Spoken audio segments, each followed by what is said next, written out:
Howdy! So now you're gonna watch a video and you're gonna like it. Probably. Hey, see what I did there? With the authority? Cool. If you can't tell, our video's about authority.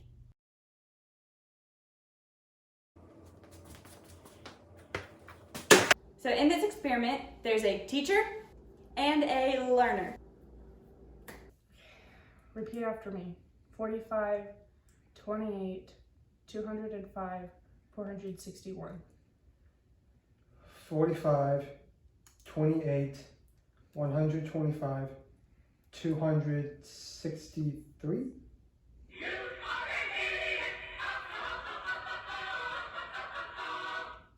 Ow! Is he gonna be okay? What do I do? The experiment must continue. Okay. Repeat after me. Cat, horse, 25, 368. Cat, horse, 25, 327?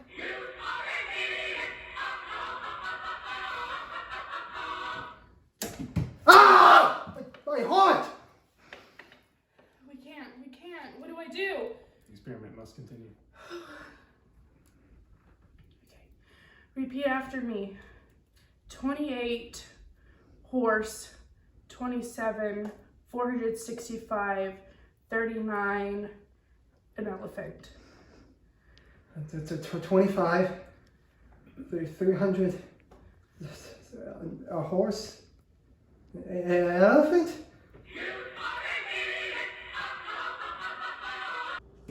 Ah!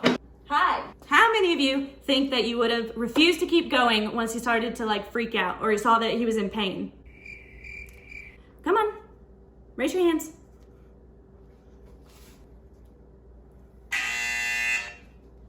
No! You wouldn't. You know why? Because the authority told you to keep going. Oh hey, didn't see you there. Okay.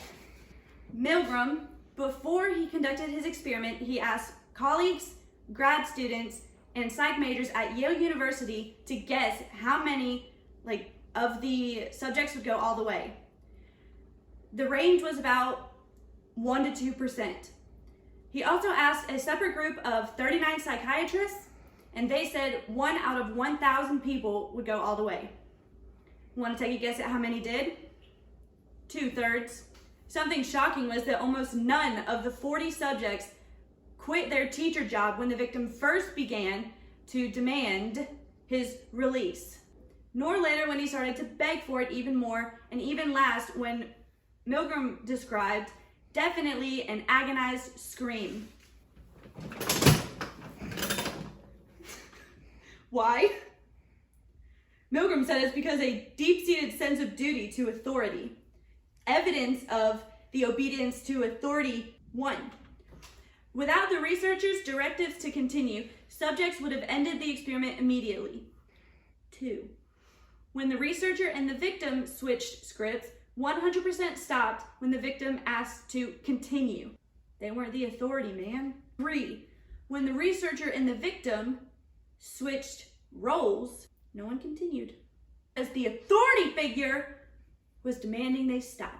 So the question that the experiment answered was, when it is their job, how much suffering will ordinary people be willing to inflict on an entirely innocent person?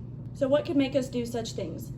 Milgram said that the real culprit was his subject's inability to defy the wishes of the boss, the lab-coated researcher who urged and, if necessary, directed the subjects to perform their duties despite the emotional and physical mayhem they were causing. Next! Hi, how are you? Doing well, how are you? I'm great, thanks. So, what do you do? Right now, I'm a waste management specialist.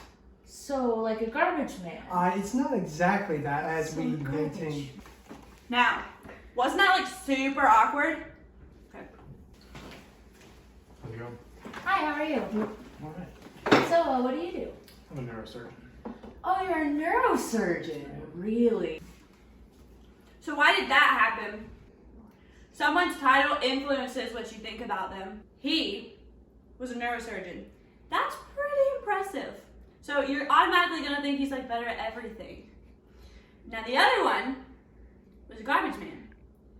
You're automatically gonna think he's like not good at everything. I guess you could say he might be trash at everything.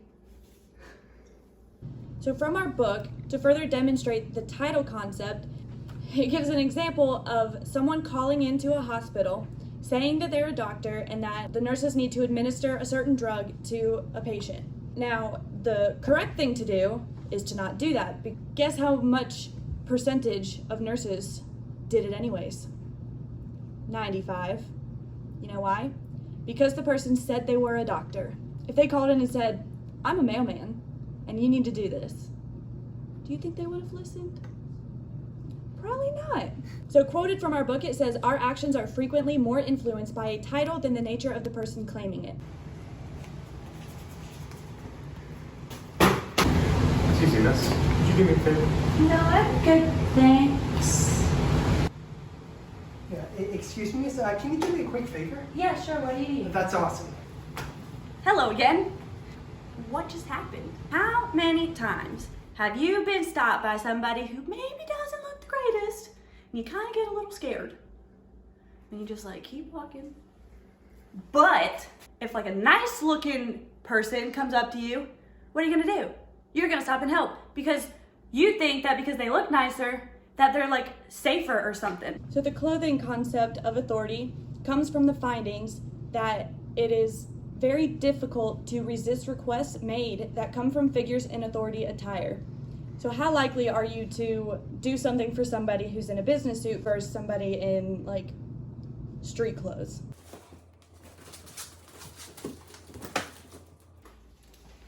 Hey, what you doing there? Nothing. Don't worry about it. Don't worry about it. All right.